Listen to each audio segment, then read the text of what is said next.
The second time when I gave birth, I felt like I was giving birth to both of them at once. If I didn't have the hard first birth, I would never appreciate this birth. I would never have the context to know that this was miraculous. Having that tribe in your room with you is just so healing. And it basically allows you to look over any other things that went wrong. It's not like everything was so perfect. I could find little things that the nurse said that was rude, that my 20-year-old self-giving birth would have been so sensitive to. But here it was like this package deal. It didn't matter. It's not that I didn't hear it. It was just irrelevant to me because everything else that was important was going right. Giving birth is one of the most significant events of your life. Sadly, the joy that you should feel can often be replaced with anxiety and helplessness instead. As a labor and delivery nurse, I'm revealing insider information to educate you, reassure you, and decrease your fear. In this podcast, you'll hear empowering birth stories and experts weigh in on a range of topics. Being Jewish also has me exploring Judaism's influence on the reproductive experience. However, I speak to anyone wishing to navigate their journey with more joy and confidence. I'm your host, Chani Fingerer, and you're listening to the Happy Birthway Podcast. Welcome to episode 65 of the Happy Birthway Podcast. For this episode, I am so excited to finally be bringing you an interview. It's been quite a while since we've had some interviews on the podcast, and I am really excited to let you know that there are some great ones coming up. One quick announcement before we start the interview. I am happy to announce that I will be holding a live virtual workshop on February 28th, which is Tuesday at 7:30 p.m. on Self-Advocacy in Birth. It is going to be a 90-minute workshop that is going to take place over Zoom live. If anybody is not going to be able to make it to the workshop at that time, you can still sign up because you will receive a recording that you will have accessible for 30 days after the workshop. After the 90-minute workshop, there is going to be a 30-minute Q&A so you can ask me all of your questions. You can sign up by going to yoledetacademy.com. You'll see the announcement right at the top. You can also click on the link in my episode show notes. I will include it there as well. And I just wanted to bring to your awareness that self-advocacy and birth is so important. If you're having your first baby, please do not make the mistake of just saying you're going to go and do whatever your doctor or midwife or the staff in the hospital tells you to do. Because once in a while that does actually work out for people, but a lot of times it doesn't. Unfortunately, it did not work out for Chaya, whose story you're going to be hearing in this episode. And sadly, she came out of her first birth with a lot of trauma and had to do a lot of work in order to prevent similar things happening for her second birth, which I had the honor of attending to help her with that self-advocacy. I will be sharing lots of tools and methods on how you can best advocate for yourself, both during your prenatal care and also in the hospital. I've worked in the hospital for quite a while. I've worked in several hospitals, and I really see what works and I see what doesn't, and I will be including both of those in the workshop.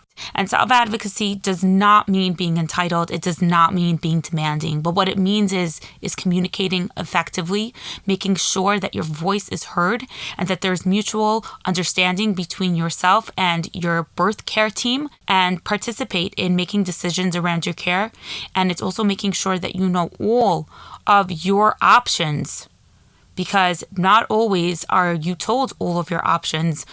And not necessarily because your provider is a bad provider. We're all human and we can't all remember everything. Even if you cannot attend the workshop, I am giving out a free guide of 30 phrases that you can use to advocate for yourself in birth.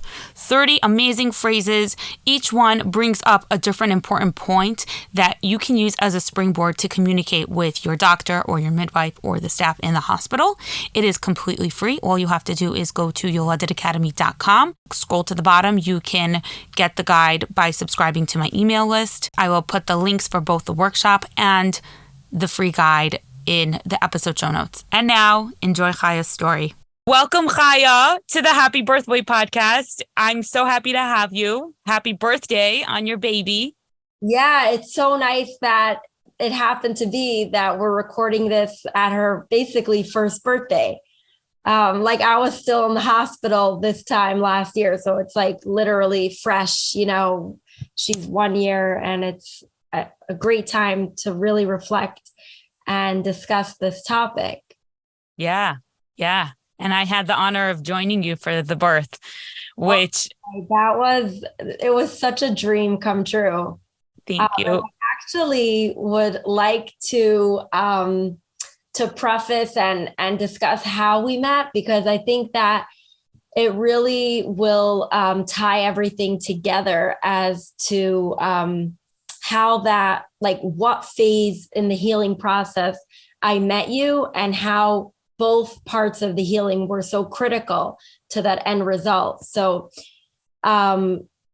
basically, I won't go into detail about the birth trauma part just yet, but it was obviously birth trauma. I didn't even consider having another baby like ever. I was kind of okay with it. I came to terms with it, that obviously my health was more important than another child. And obviously it was like a stage of grief, but I really came to terms with it.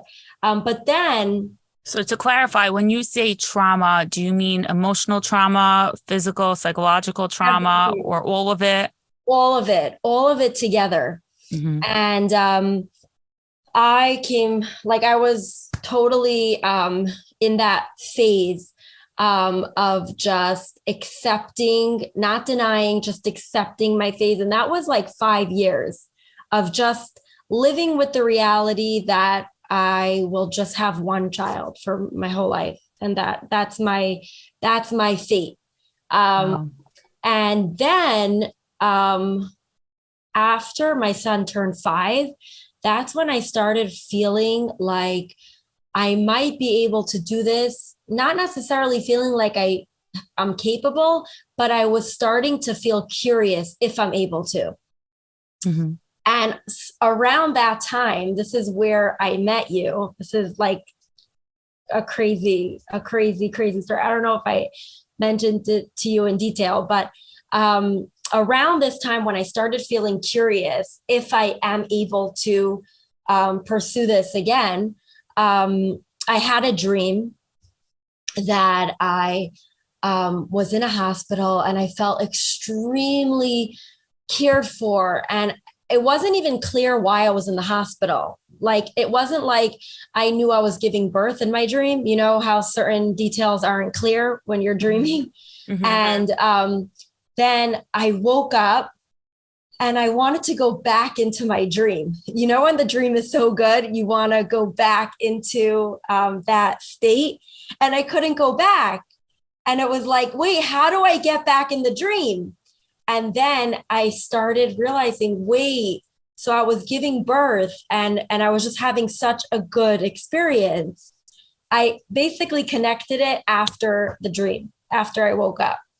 And then after that, it was like, I think a few weeks or like a few months at most that I was scrolling Instagram and I found you doing a live. And I was like, wait, this is the lady from the dream. This is her. Oh my God. She doesn't know it, but she's going to be my doula. It was like the weirdest thing, I'm telling you. And then, as you remember, we started talking a lot and I was very active on the lives, asking all these different questions. And I basically knew in that moment that you were like my messenger and I was going to have a baby soon. Wow. So you had been, like you said, very active, very much, very early on from when I started my Instagram account, and very supportive. And you had a lot of amazing things to say. And we spoke once or twice before you got pregnant. And then once you got pregnant, you said to me, like, you messaged me, I really want you to be my birth coach. And I'm a registered nurse. I'm not trained as a doula. So I like to call it birth coach because I just want to be transparent in that I'm not an actual doula. And I said to you, like, I really just don't do this. I don't know how it's going to be possible. I live far away from where you're going to be giving birth. And you were relentless. You did not let me off the hook. You kept saying, I'm going to work with everything. Just please. And I didn't even know how the process worked of going about doing this for someone. But I have so much respect for you, Chaya, because talk about manifestation. Like, talk about manifesting how you want things to go. I don't think I've ever seen someone manifest so much in their life, because literally this is what happened. And it was a crazy story. And I'm really glad that you convinced me to do this. It was a phenomenal experience for myself too. It's a different role than being a nurse. And I loved it so much. I love that it was just like the emotional support and just building that relationship with you throughout your pregnancy. And I have to thank you for getting me out of my comfort zone and making me do this. I don't do this often. For everybody listening, I'm now going to get a deluge of emails, but and I feel like it needs to be a good fit. I'm actually in talks with maybe a potential second client that I might have, and there are a lot of things that have to fall into place to do this, but I'm so glad I did it. And sometimes I wish I can do it just, full time. So I don't think I told you about the dream till after. You did. No. You did. You told me during, you told me, I remember driving to work and you telling me, I have to just tell you, you said to me, I cannot describe it to you, but I had a dream that you were going to be there at my birth. And then I met you shortly afterward, and we had established a relationship already. We had spoken on the phone before you were pregnant because, So actually, to backtrack, I was in contact with you before even getting pregnant. And I basically told you, like, I'm at the stage where I'm ready to move on and get pregnant again post birth trauma. But I really can do it when I have an amazing team. Do you know of any amazing doctors, like in the city, who works with Lenox Hill? Because I heard that Lenox Hill was amazing for birth, which they are. And you literally came together with like a few contacts for me to research within like 2 weeks. I was so impressed. And literally after doing that, I already knew that I have like my whole team. So that really helped me feel confident to just take that leap of faith, because I felt like I did my part. I prepared a new scenario, a new like masterpiece that's going to be different from the other one. I had a lot of respect for that because you were very active in your own self-advocacy. You really examined all the parts of your first birth that were difficult, and you sought out to change that and to support yourself with the best care team possible that included the hospital you were giving birth in, your doctor, your family members in whichever ways that they were able to help, not necessarily actual labor, but before and after, and, myself as a birth coach. And you're a role model for many people in that sense. And sadly, also a lot of people make the mistake with their first birth of not really thinking about it. And they just say, I'll do whatever my doctor or midwife tells me to do. Exactly. And I actually want to emphasize that part of creating the second amazing birth required me to be super honest with myself and also blame myself for what I did wrong. We always want to blame other people, the doctor, the nurse, but I am the one that allowed myself to land in nobody else. Do you know what I mean? It was me. So at the end of the day, yes, bad hospitals are always going to exist, but we have to take responsibility for ourselves and do that research beforehand. We can't go into a bad situation and then blame everyone. So I think taking responsibility was the number one thing that helped me heal. And I like the word responsibility better than blame, because a lot of times people just don't know. You learn things from your first birth that going forward, you realize, hey, these are things that are in my control. This is what I can actually learn about. This is what I should be learning about. These are my resources that I can research.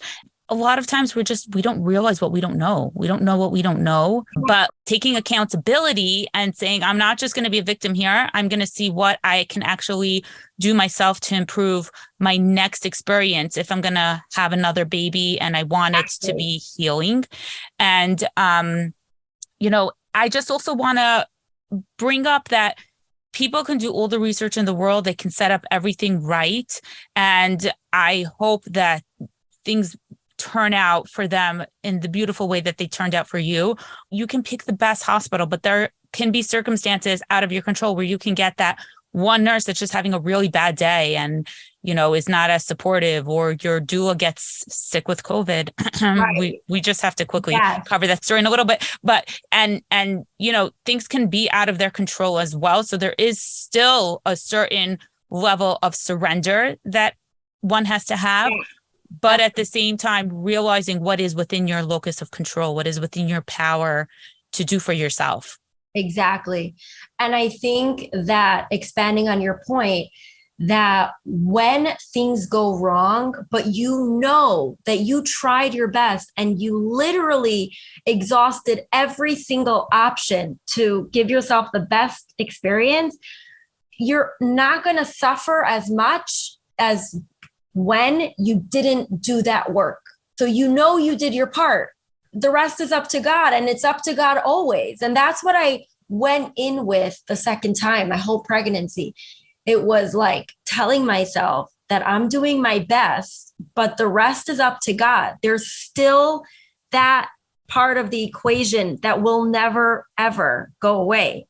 Exactly. But you don't have the second guessing. You don't have the haunting feelings of already so healing because you've already surrendered. So that whole birth trauma, if you really dissect what it is, it's that that inability to surrender to all that happened. For rightfully so. I experienced it myself, and I know how hard it is to surrender to such horrible situations. But basically, when you go into it again with the mind frame of surrender, after you've done everything you can, that's already a recipe for success. Literally everything that was damaging in the first birth was healing in the second birth. And I also noticed that if I didn't have the hard first birth, I would never appreciate this birth. I would never have the context to know that this was miraculous. My first birth, I was in labor for, I think, like over 30 hours. And it was never ending. There was nobody helping me with epidurals. I was literally tied to my bed in pain, and nobody was coming to help me. Your epidural wasn't working effectively. It wasn't working. The nurses did not care. And as a patient, you take all that very, very personally. That whole period before you give birth is going to affect that first hour of bonding. And when you don't have that, you don't get to bond or enjoy the moment. You're focused on survival. And am I alive? Like, you're focused on yourself instead of your baby. And the real golden hour that everyone dreams of, and that, thank God, I got with my second birth, is that euphoric feeling that like nothing else matters aside from the baby in front of you. And that is a sign of a healthy birth, that you were nurtured, cared for, that everything just went together.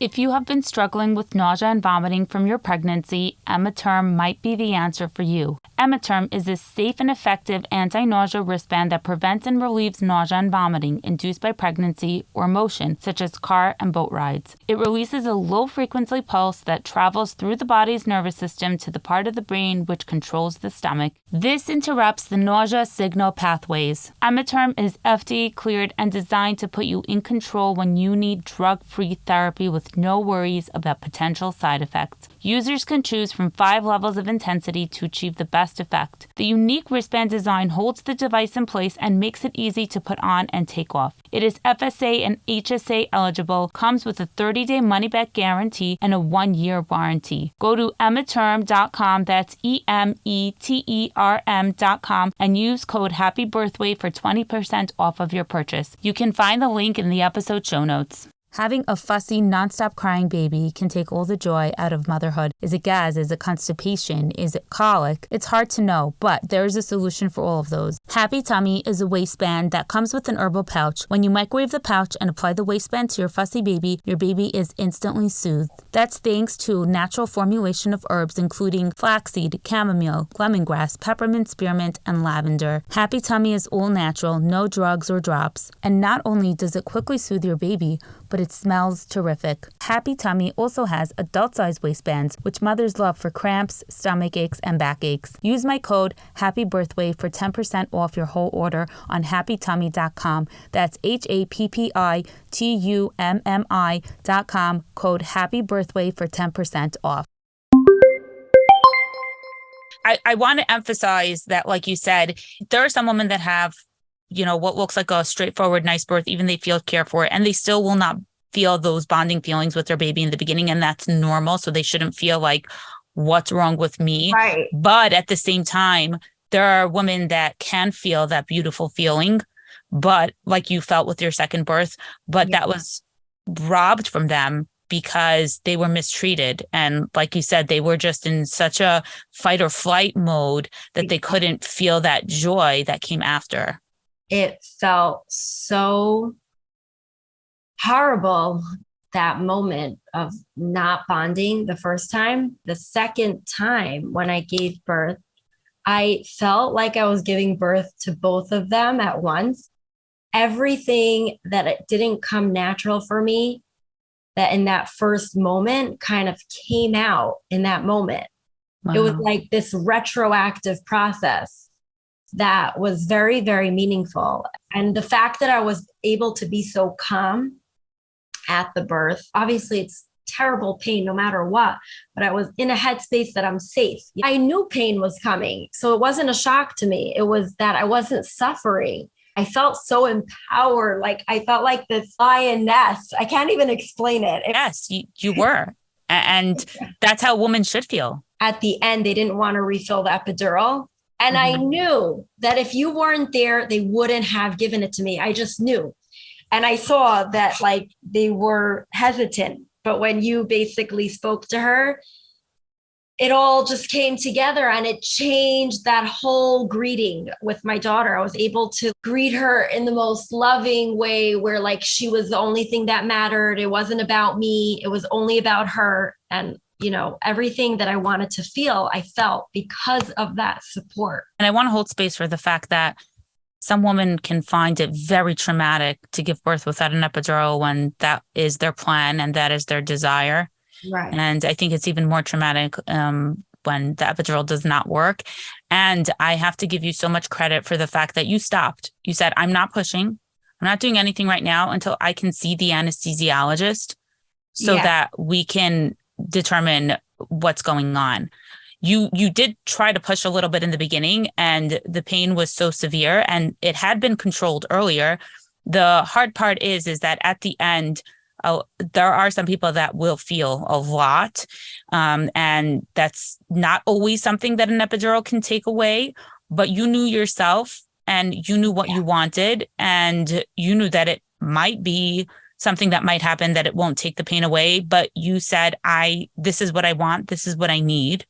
Yeah. And as much as I spoke, at the end of the day, it's really the patient. It's really the woman that needs to speak up and trust her gut and trust her intuition. And you were a real shining example of that. You stopped pushing. You said, I want to see the anesthesiologist. I give the credit to you because I would have never found my voice if I didn't see you there. It was teamwork. My husband is such a sweet person. He can't be the mean one in a scenario or be confrontational.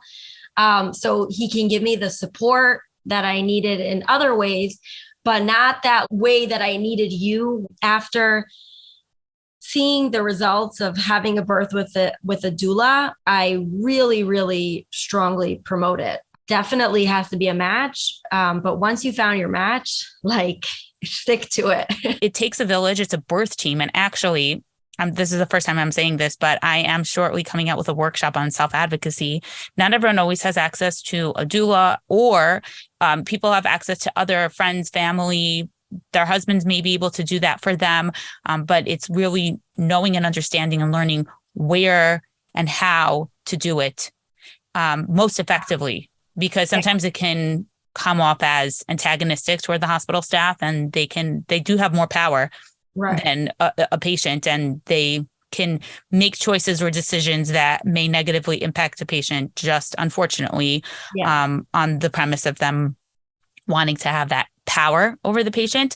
Somebody that's really, that you feel like can help you find your voice and help you assert yourself and help validate that your needs are important and they are right now of priority. That would be so helpful for so many people who can't have a doula. You were quite overdue, but you were really not wanting to have an induction. You really felt like your baby, you wanted her to be born at the time that she was meant to come into the world, spontaneously.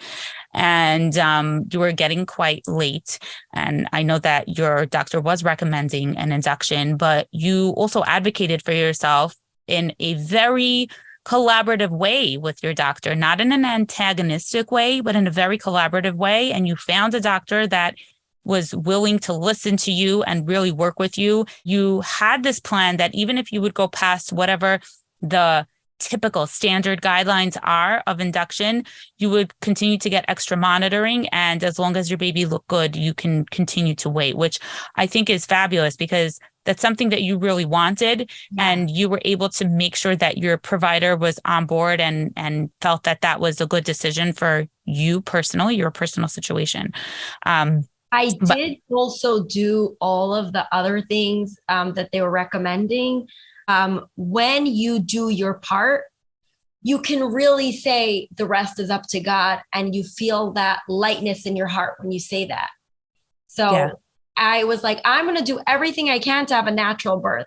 If I do all these steps and it has to be an induction, that's the will of God. I have nothing in the way. So I was kind of nervous because, I was keeping in touch with you, and with my work schedule, I just wanted to make sure that I was available to you. I altered my work schedule quite a bit during those weeks that you would do. But again, they're weeks. They're 4 or 5 week span that you can give birth in. I had been out of work for about a week already, anticipating your birth, and we were in touch, and it was the Omicron wave, and like all of my coworkers were dropping like flies with COVID. And I also just felt like I wanted to not be in that environment because I had to preserve myself, make sure I didn't get sick. So I was careful. I was away from work for like a week. We had been looking at the policy like literally every day or every other day. Every time you would go to your doctor, I would tell you, just confirm with your doctor what the rules are, that you can still have me as a coach, and I have my vaccine card, and we would look at the policy online just to confirm everything, and everything looked good. And then when you finally went into labor, second time labors tend to be faster, and I had a drive. And so when we finally determined that it was time to go in, I was driving, it was evening time, and I called the hospital just to find out what their policy was regarding when I can come to join you, whether you had to wait in triage to be admitted or whether I can join you in triage. And the clerk that answered said, just make sure to have your COVID test results with you. And I said, oh, I have my vaccine card. Your policy says that I can have either one. And they said, no, you have to have both. And I said, I'm sorry, but that's not what the policy that's published online says. Well, that's the policy that we've been following, and we have it published, within our network. And I'm so glad that I had that foresight to call. I went into full gear. I said, I need to speak with your manager. This is not what we were told. I would have gotten tested had I known, but I didn't know. And I spoke with the assistant manager. It escalated to the manager, and they were just really honestly trying to push me off and making up things, arguing about what the policy that was published online and pulling up a different policy when there was clearly a policy for the health network. Now, granted, Lenox Hill is part of a large health network, so it's possible that there are other hospitals within that health network that this policy applied to, and Lenox Hill maybe had their own individual policy, but there was nothing published and your doctor said nothing of it. And so when I spoke with your manager, I said, listen, I there's nowhere for me to get tested. Like, this is 8:30 p.m. at night. I can't find a place until I get my results, and I can't miss your birth. And she was just going on, well, you can get tested and wait 8 hours for results. I said, this is like, do you understand birth? You're a nurse manager on the unit. You understand that this is a second birth, that she is having her second baby. It's going to go faster. She's in active labor.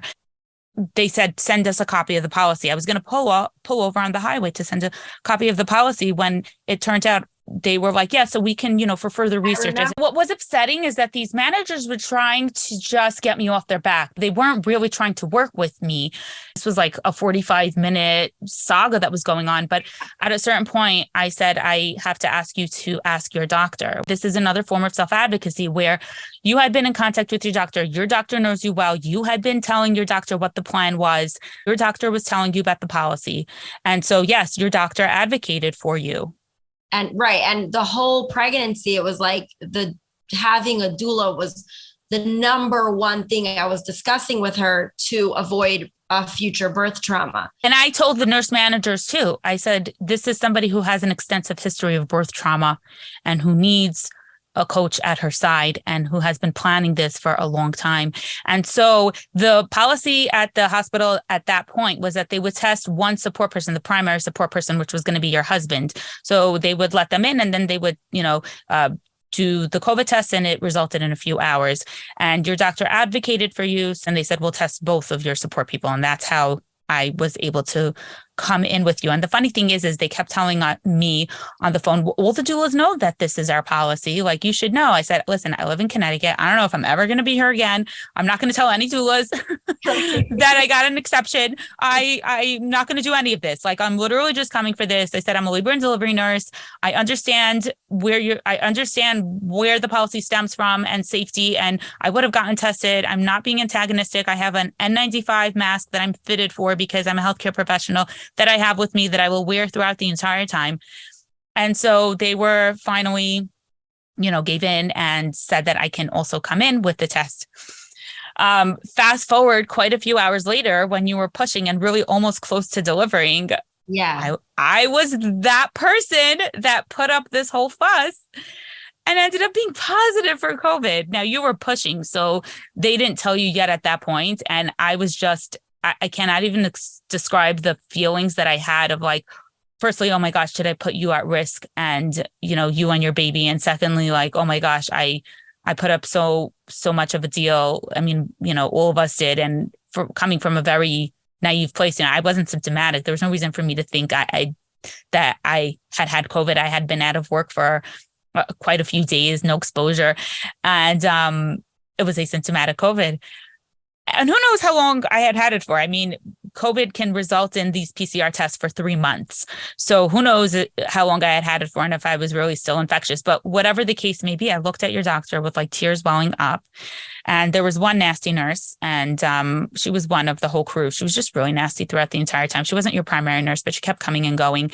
But the nursing staff that I was working with, they were grateful because they felt like I was really helping them out and doing all the stuff, doing all their dirty work, so to speak, like just making their job easier. I wasn't, sometimes a doula can take on a stereotype. Sadly, there are some doulas that will interfere too much. I wasn't doing that. I was actually really being helpful. So they were grateful. They liked me when whoever it was came in to say that I was positive. That nasty nurse was like, giving the eye rolls and everything like that. Yeah. And I looked at your doctor and you were literally really close to giving birth. And it had been a difficult past like hour or two. Yeah. And she's like, don't worry, you could stay. She's like, you've been really helpful. Like, you've been here until now. Before we continue, I wanted to let you know about a revolutionary diaper brand called Diaper DYPER. These eco-friendly diapers are made with viscose from bamboo, so they're soft on your baby's skin while still being extra absorbent to handle your baby's biggest accidents. Diaper wants to pass on the savings directly to you by cutting out the middleman. They ship your diapers to you for a low, predictable price with no extras or gotchas. Set your subscription and let them deliver the exact quantity you need. If you need more, they'll deliver them promptly with their exclusive SOS service. If you need less, send them back with a prepaid label. You can precisely manage your deliveries using their website or their mobile app. One of the products that I think is really cool is their diaper sense. It's a small sensor that you attach to your baby's diaper, and it continuously monitors the temperature and humidity surrounding their skin. It will help you optimize your diaper changes, reduce overall diaper use, and may help reduce instances of skin rash due to prolonged exposure to moisture. All you do is snap it to the outside of the diaper and connect it to Diapers app. It will notify you when number 1 or number 2 happens. Subscribe through the link in my show notes and you will get a free bonus diaper bag just for trying them out. You can cancel anytime with no obligation, but still keep the bag. KiwiCo crates are a monthly subscription of crates that come filled with age-appropriate STEAM projects for kids, from toddlers to teenagers and even adults. STEAM stands for science, technology, engineering, art, and math. Every crate explores a different theme designed to spark creativity, thinking, and learning. All projects, inspiration, and activities are created by a team of product designers in-house and rigorously tested by kids. KiwiCo offers all different product lines spanning a variety of interests and age ranges. Panda Crate is for babies from 0 to 24 months. Each crate helps babies learn by doing what they do best: playing, exploring, and most importantly, interacting with the people in their lives. Crates arrive every other month and are filled with 2 months worth of content. So if you're trying to figure out what a developmentally appropriate way to interact with your baby is, Panda Crates will take the guesswork out. For an exclusive 30% off discount on your first month subscription, go to kiwico.com, that's KIWICO.com, and enter code LEARN30 at checkout. That's kiwico.com, code LEARN30 at checkout. I put on a second mask with like a face shield and I stayed at the foot of your bed, continuing to coach you. You and your husband were not told yet at that point. And that nasty nurse, after you gave birth, that nasty nurse just went ahead and took the liberties of telling you. It was so weird. And I was actually considered a patient now at the hospital. So she violated my privacy, my patient privacy. There was HIPAA now attached to it. And I looked at her and I said, that was my information to tell her. Well, she has to know she's exposed. I said, I know. And that's my information to tell her, not yours. So, and then the best part, Chaya, the best part is that she was trying to be, vindictive. So she looks at you and she's like, well, now you're going to have to stay in your own room with your baby. And you're like, yes, I'm so happy. So that first night, they put me in this weird room. And then because I was considered exposed, they put me in this VIP room that they actually wanted to bill me for like $4,000 after. And then they waived the whole fee because we were put in here. It wasn't our choice. So it ended up being such a blessing in disguise. I got the VIP room without having to pay for it.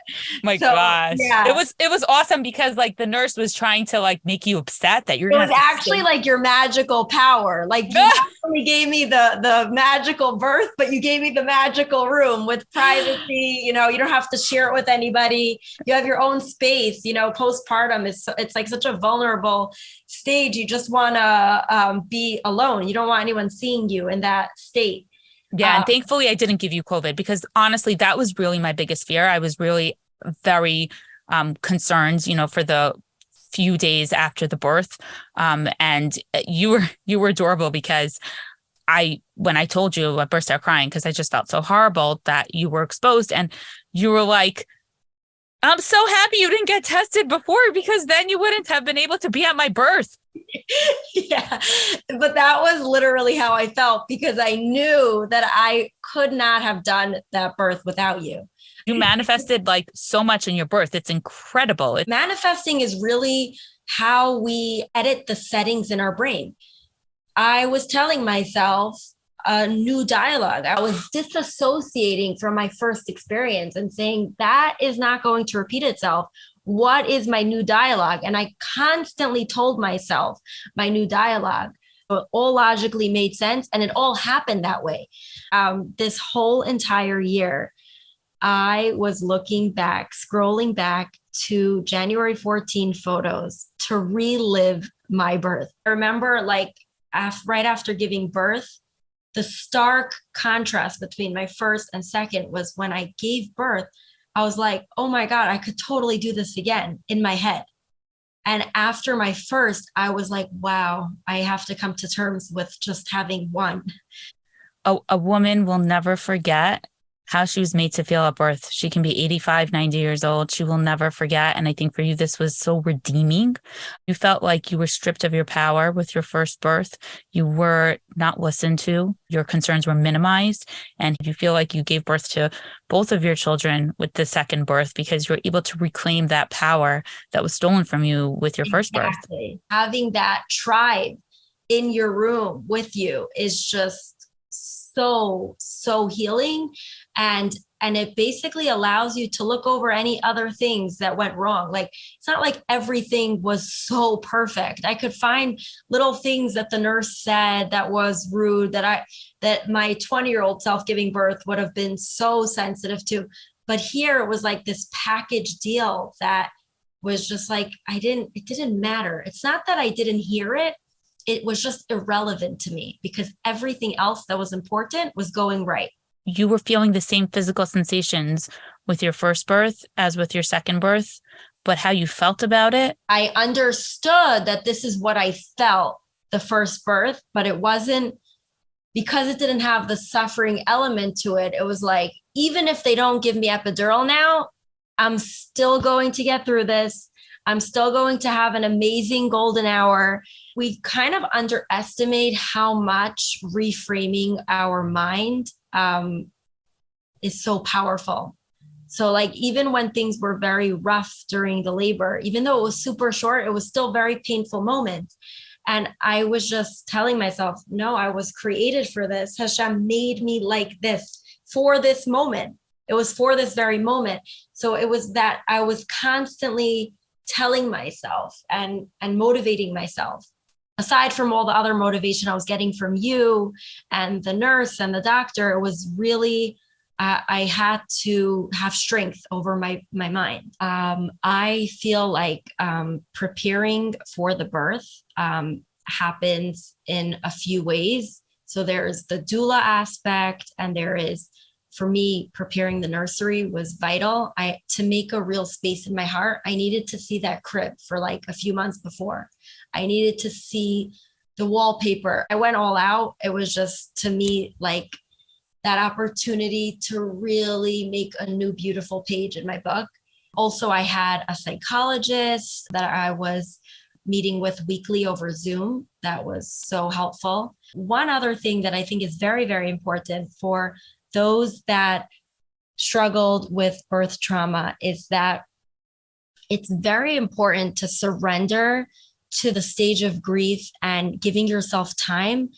That stage of just acceptance and coming to terms with, oh, I don't even know if I'll be able to have another baby, is just as important as the stage when you're finally ready and curious if you're ready. Those two are equally important.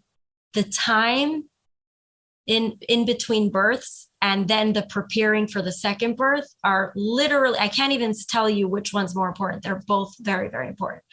It can't be like, oh, the next year, suddenly you wake up, oh, I'm ready. And you're kind of forcing yourself to be ready. Only you know if you're ready. People say, no one's ever ready. You just have to go for it. And it's not true. You might not know that you are ready, like, oh my, I can do it today, but you'll feel close to ready. And when you feel that close to ready, it could be a few years later. It could be even more than that. For me, it was, I think, like 5.5 years later that I was ready to explore. I have a lot of respect for the fact that you did not feel peer pressure living in a frum community with people around you having babies closer together and having larger families. And when you felt like getting pregnant would be a threat to your physical, mental, emotional health, you did not let the peer pressure get in the way of doing something that might be damaging and harmful to you? It was extremely hard. I always describe it as circumstantial infertility. You have a choice. Like, yes, Baruch Hashem, your body is physically able to carry a baby. Thank God, the biggest bracha in the world. You need both the physical and mental state to come together to have it in a happy and healthy way. It wasn't easy. People would ask me all the time, your son is getting so big. What's going on? It felt sad, but I knew that my day was going to come, and it wasn't now. I knew I was in the healing phase. So I really, really embraced that healing phase as much as I can. Well, firstly, it's nobody's business, but unfortunately, lots of people will continue to talk about it. I think a great response is, yeah, daven for me. Because, daven that I should be ready to have another baby. It may not be actual physical infertility, but it may be circumstantial infertility because I have so much trauma and I feel like it would be a threat to my health to get pregnant again. So yeah, daven for me. Yeah. And I actually did daven for that. Remember I was telling you that I was, that there's that phase. I knew that I was beginning to feel ready, but I didn't know that I was like ready. And then I found this baby toy on the way back from a flight that basically everyone got canceled from the flight in my family aside from us. So it was like this really weird thing how we only landed on that plane. And then before I'm leaving, I look and I find a little toy, and I was trying to give it back to the mother. I couldn't find her. And the funny thing is that I looked under the seat and we actually left our iPad there, but I couldn't find my iPad, but I found the baby toy. So I took that as a sign and I went with it. Like literally the next day I went off my birth control and I took it all the way. I had the best year of my life. And I really want to thank you for that. I really always mention your name everywhere I go, that you really did so much for me. And I have endless gratitude for that. Thank you so much, Chaya. It was a privilege. And thank you so much for coming on here to inspire so many, for being so raw and vulnerable and revealing personal parts of yourself. I think you're going to be able to change so many people's trajectories and how they come out feeling after birth, and that will change how they feel as a mother in general. Yeah, if I can even change one person's life and make them feel empowered to be able to take the next step post-birth trauma, it would be my absolute pleasure. Thank you so much for giving me this opportunity.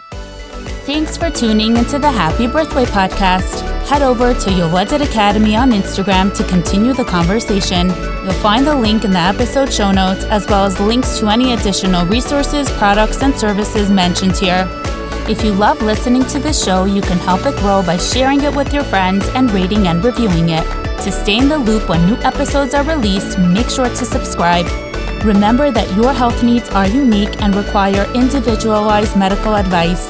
The podcast is not a replacement, and some of the information may not be appropriate for your specific circumstances. My mission is to educate you so that you can confidently collaborate with your healthcare team. I believe that a healthy mom and healthy baby are simply not enough. We also need a happy mom with an empowering birth experience.